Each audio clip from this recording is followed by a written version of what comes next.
கர்த்தருடைய நல்ல நாமம் மகிமைப்படுவதாக. யாத்ராகமம் 29ஆம் அதிகாரம் 45ஆம் வசனம். இஸ்ரவேல் புத்திரரின் நடுவே நான் வாசம் பண்ணி அவர்களுக்கு தேவனாயிருப்பேன் என்று சொல்கிறார்.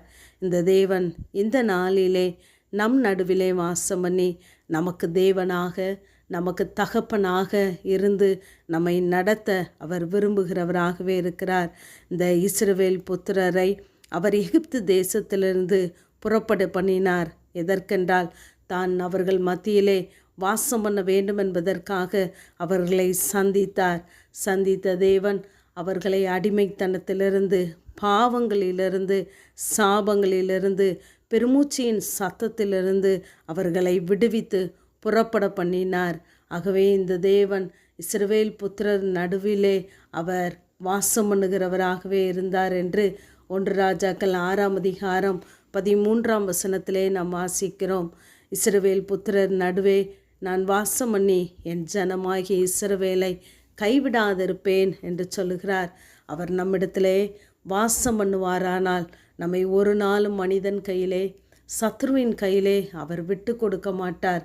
அவர் நம்மோடு கூட வாசம் பண்ணி நம்மை தத்தளிக்க பண்ணாதபடி நம்மை எல்லா தீமைக்கும் தீங்குகளுக்கும் அவர் விடுவிக்க போதுமானவராகவே இருக்கிறார். 2 சாமுவேல் 7ஆம் அதிகாரம் 6ஆம் வசனத்திலே இஸ்ரவேல் புத்திரரை எகிப்திலிருந்து புறப்பட பண்ணின நாள் முதற்கொண்டு நான் ஒரு ஆலயத்திலே வாசம் பண்ணாமலும் கூடாரத்தின் வாசஸ்தலத்திலே உலாவினேன் என்று சொல்கிறார். புறப்பட பண்ணின தேவன் அவர்கள் கூப்பிடும்போது அவர்கள் மத்தியிலே இறங்கி வருகிறவராக, உலாவி கொண்டு இருக்கிறவராக இருந்தார்.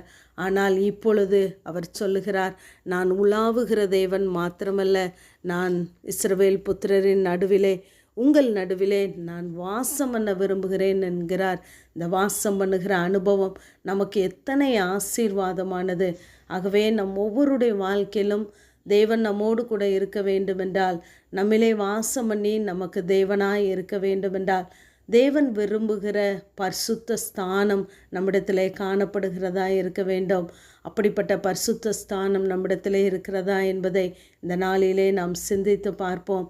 உபாகமம் 23ஆம் அதிகாரம் 14ஆம் வசனத்திலே சொல்லுகிறார், உன் பாளையத்திற்குள்ளே அவர் உலாவிக் கொண்டு இருக்கிறார் என்றும், அசுசியான காரியத்தை கண்டு விலகி போகாதபடிக்கு நம்முடைய பாளையம் சுத்தமாய் இருக்க வேண்டும் என்று சொல்லுகிறார். நாம் தேவன் தங்குகிற ஸ்தானமாய், ஆலயமாய் இருக்கிறோம். இந்த ஆலயத்திலே அசுசியான, தேவன் அருவருக்கிற, எரிச்சல் உண்டாக்குகிற காரியம் நம்மிடத்திலே காணப்படுமானால் அவர் நிச்சயமாகவே விலகி போய் விடுவார். தேவன் நம்மிடத்திலே விரும்புகிற காரியம் நம்மிடத்திலே காணப்பட்டால் மாத்திரமே அவர் நம்மோடு கூட வாசம் பண்ண அவர் நல்லவராகவே இருக்கிறார்.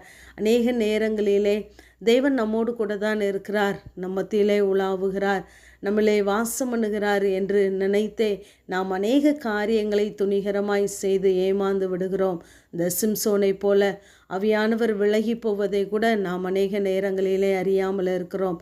ஆனால் அப்படி இராதபடி தேவன் நம்மை எதிர்பார்க்கிற ஸ்தானத்திலே நாம் நிற்போமானால் அவர் நம்மையும் நம் சந்ததியையும் ஆசீர்வதிக்கிறவராகவே இருக்கிறார். ஆதியாகமம் 26ஆம் அதிகாரத்திலே ஈசாக்கை பார்த்து சொல்கிறார், நீ இந்த தேசத்திலே வாசம் பண்ணு, நான் உன்னோடு கூட இருந்து உன்னை ஆசீர்வதிப்பேன், நான் உனக்கும் உன் சந்ததிக்கும் இந்த தேசங்கள் யாவையும் தந்து உன் தகப்பனாகிய ஆபிரகாமுக்கு நான் இட்ட ஆணையை நிறைவேற்றுவேன் என்று சொல்லுகிறார். நாம் கர்த்தர் விரும்புகிற ஸ்தானத்திலே வாசம் பண்ணும் பொழுது அவர் நம்மை மாத்திரமல்ல, நம்முடைய சந்ததியை ஆசீர்வதிக்கிறவராகவே இருக்கிறார். நம்முடைய சந்ததியை வானத்து நட்சத்திரங்களைப் போல பெருக பண்ணுகிறாராம். நம்முடைய சந்ததிக்கு தேவையான எல்லாவற்றையும் தந்து உன் சந்ததிக்குள் பூமியில் உள்ள சகல ஜனங்களும் ஜாதிகளும் ஆசீர்வதிக்கப்படும் என்று அவர் வாக்கு கொடுக்கிறார். நாம் தேவன் விரும்புகிற ஸ்தானத்திலே இருப்போமானால் அவர் நம்மிடத்திலே வாசம் பண்ணுகிறதோடு மாத்திரமல்ல, நமக்கு தேவனாயிருந்து நல்ல தகப்பனாயிருந்து நம்மை நடத்த அவர் போதுமானவர். ஆமேன். ஜெபம். பிதாவாகிய தேவனே, குமாரனாகிய இயேசு கிறிஸ்துவின் நாமத்தின் மூலமாய் உம்முடைய சன்னிதானத்தில் வருகிறேன். இதோ நான் வந்து உன் நடுவே வாசம் பண்ணுவேன் என்ற வேத வார்த்தையின்படி கர்த்தாவே, இந்த நாளிலே எங்கள் மத்தியிலே ஆண்டவரே உலாவுகிற தேவன், எங்கள் மத்தியிலே நீர் வாசம் பண்ணி எங்கள் தகப்பனாயிருந்து தேவனாயிருந்து ஒவ்வொரு நாளும் நீர் எங்கள் கரத்தை பிடித்து நடத்தி செல்லும்படியாய் ஜெபிக்கிறோம். இயேசுவின் மூலம் ஜெபங்கேலும் எங்கள் நல்ல பிதாவே. ஆமென்.